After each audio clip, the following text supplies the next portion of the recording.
So did you miss out on one of those new releases again? Well, how do you go back and find it? How do you know when it's in stock? I've got a little secret for you.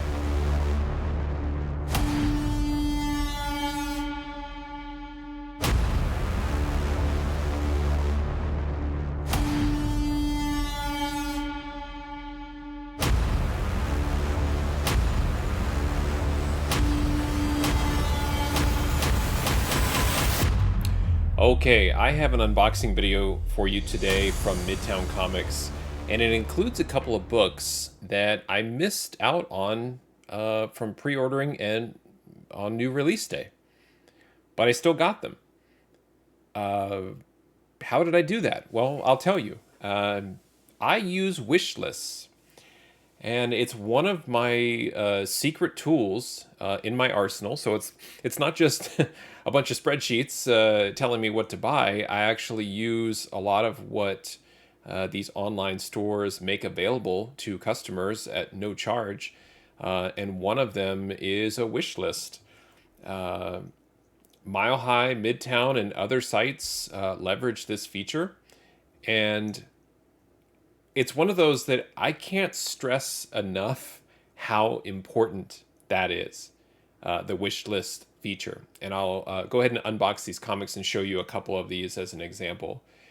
It doesn't always mean that they're cheap. It doesn't always mean that they're dollar books or whatever. And a lot of times when you're buying from places like Midtown, they will increase the price of the book on you and relist it. Now, you can argue all day long whether that's kind of a shady business practice, or when you see online retailers selling books and pre-ordering and having pull boxes, but also speculating and raising prices to, I mean, that's a whole larger discussion that frankly I don't really participate in, because I don't really care. If the book is priced right and it's available, sometimes it's just supply and demand. And a lot of times I look back on some books where I thought I was too upset that it got relisted or repriced, and I passed on it.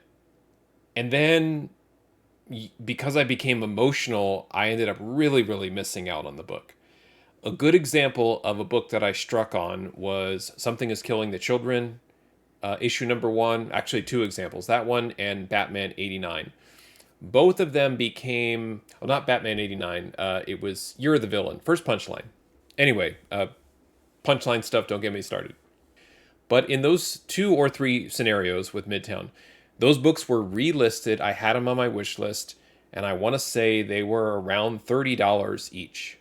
So Something is Killing the Children, number one, and whatever it is, You're the Villain, Hell Arisen, number three, the first Punchline.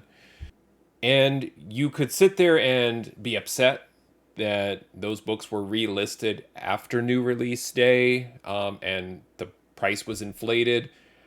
I completely missed out on those books. I couldn't believe that they went back in stock. Strange Academy number one was another one. I have countless examples of this where you have to kind of spend the money. If you're going to miss out and you don't have that crystal ball, spend the money, get the books. Like I say, get possession of the books. You have to have them in your possession, and then figure out, do you want to flip them, make money, hold them, grade them, slab them, whatever, or sell them back, try and get your money back. Whatever you want to do with it, if you're interested in the book, take possession. The worst thing is, for me, is buyer's remorse. I have way more buyer's remorse than seller's remorse. When I sell a book, it's gone. I enjoy the profits. And but books that I pass on because I'm too upset at the retailer, honestly, there's really no place for that. You can't get upset with them because you missed out. So you can cry all day the fact that they relisted it. And again, this is probably a topic for another discussion, when this is really about looking at a haul that I got from Midtown. So let's let's refocus here and recenter on what we're about to do, which is unbox a great stack of comics from Midtown. And the real mystery here is, are these books still coming in great condition, like I would expect? So far, so good, and I'm hoping that that trend continues. So let's get this box unopened. Okay, here we go. Here is the order from Midtown Comics. Sent, I believe this was USPS, UPS. I'm sorry. So when you unlock the free shipping from Midtown, they kind of decide what they want to do, USPS or UPS. I have just stuck with that free shipping. So I order above that a certain, whatever the threshold is. I unlock the free shipping, and I don't mess around with paying extra for UPS. I really don't think it makes a difference. So let me get this unboxed and take a look at the comics.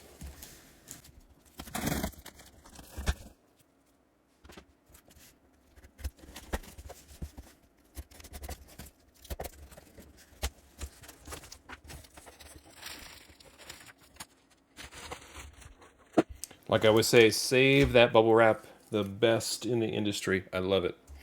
All right, so a nice thin little stack of books here.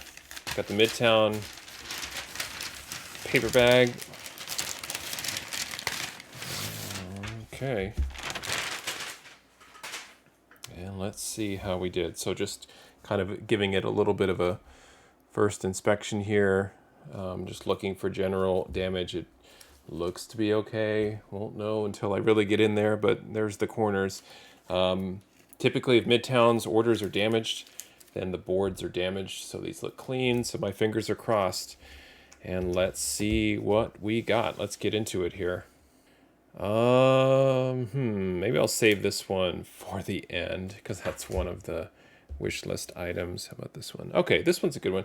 This is She-Hulk #1. This is a fantastic cover from Jen Bartel. Just a wonderful cover. I read the first issue. I really liked it. Interesting to kind of see where we go with Jen Walters, and it's kind of like we're gonna reset everything for her once again in this #1. Love the Adam Hughes cover on this one too. Really kind of digging She-Hulk, and really looking forward to the show on Disney Plus. And love Jen Bartel's art. Love her choice of colors here and everything like that. So this was just a book that I didn't pre-order and was just going back and grabbing extra copies of it. Okay, so some of the books are backwards, so let me just flip them around so we can see them. This is Teenage Mutant Ninja Turtles 125. This is the Eastman cover. And while we have it open, we can go ahead and inspect it.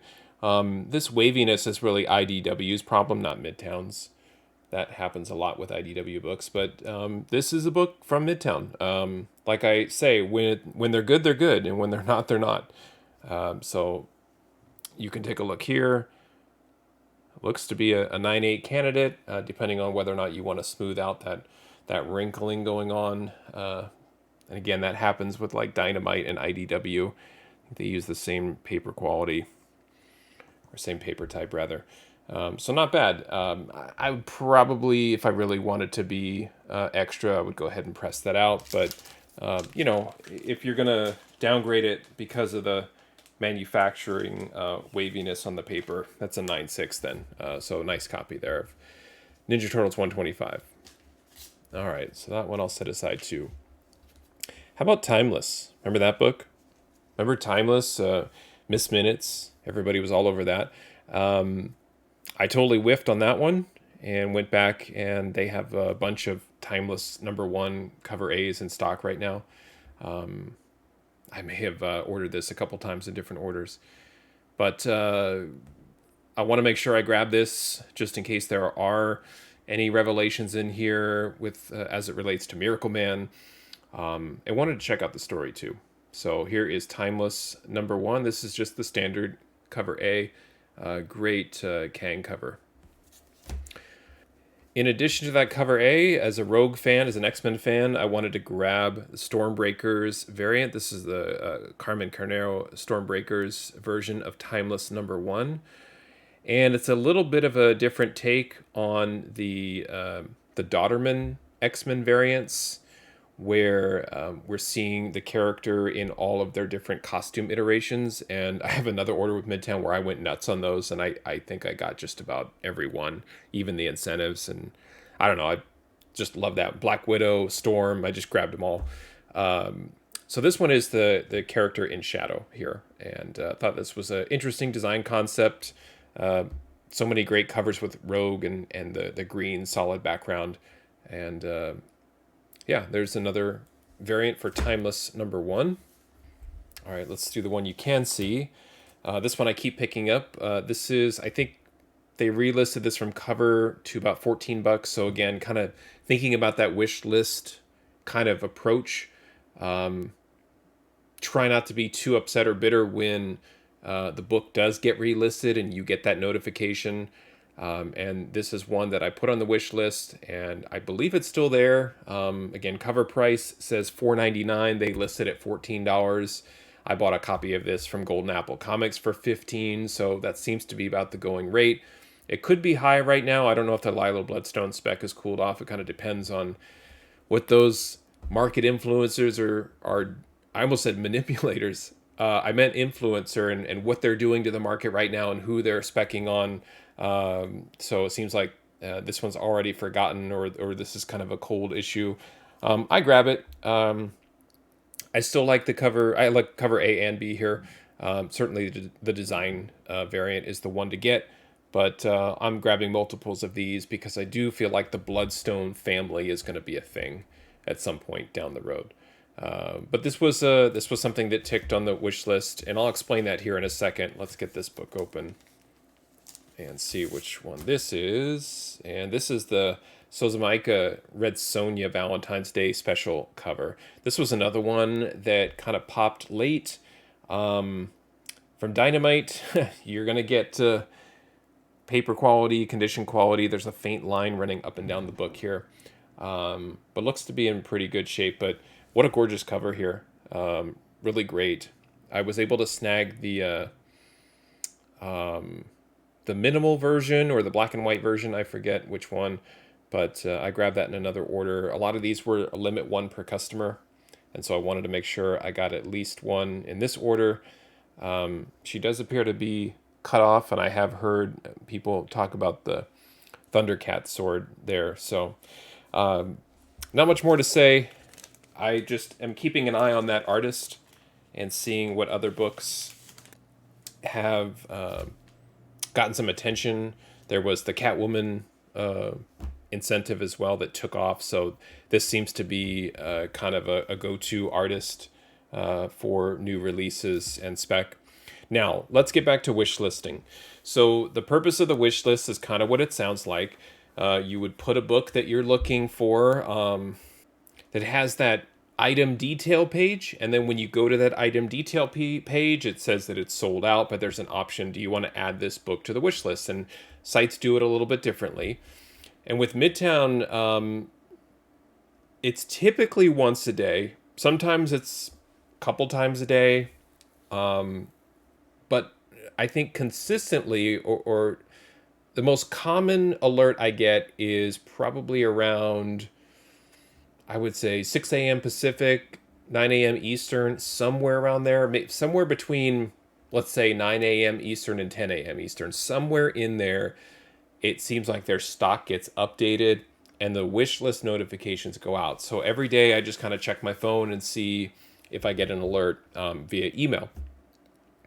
And again, don't want to continue to explain how wish lists work, but I want to show you a couple of books that I went in and added to the wish list. So sometimes you go and you're like, it's sold out, and you close, and maybe you go somewhere else and you're looking for books. Stop, add it to your wish list. A lot of times getting comic books, it's first come, first serve. You know, if you go to the show, you go to an LCS, if somebody's digging in the bins before you, they got to it first. So it works the same online. And this is what I did with the next couple of books. This is Darth Vader, #20, and this is the book that has been heating up over the last couple of days.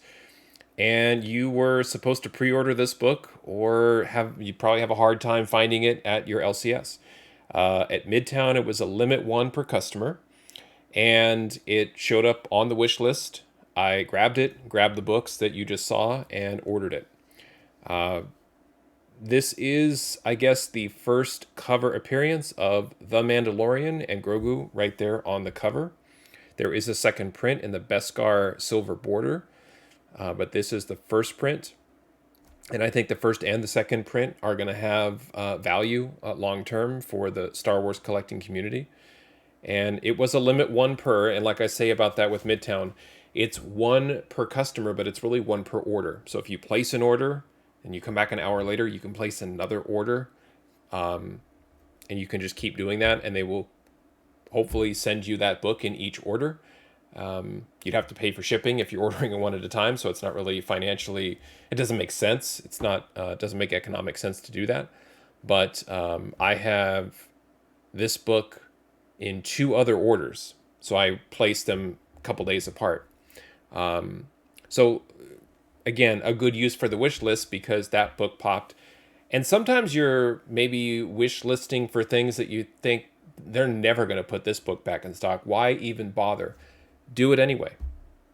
Just there, unless there's a data limit that I'm not aware of, and the retailer would have to notify you that you have too many items on your wish list. Put every book that you want that you think they could possibly get back in stock. I wouldn't recommend going and finding like Silver Age books because Midtown doesn't typically put those in stock. But what I do is I add books to my wish list from, I would say, any book released within the last 5 to 8 years up to current releases. And one of those books that I figured, well, they'll either never get this back in stock, or if they do, they will go ahead and increase the price. And they did. This is Black Panther number 3. So this is I believe it's the Joe Jusko version.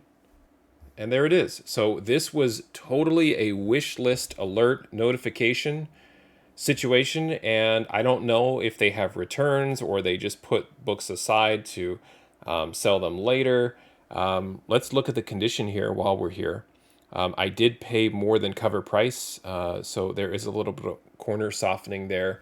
It definitely kind of detracts because it's white, and then the book is heavily like a black, navy blue, green, and brown.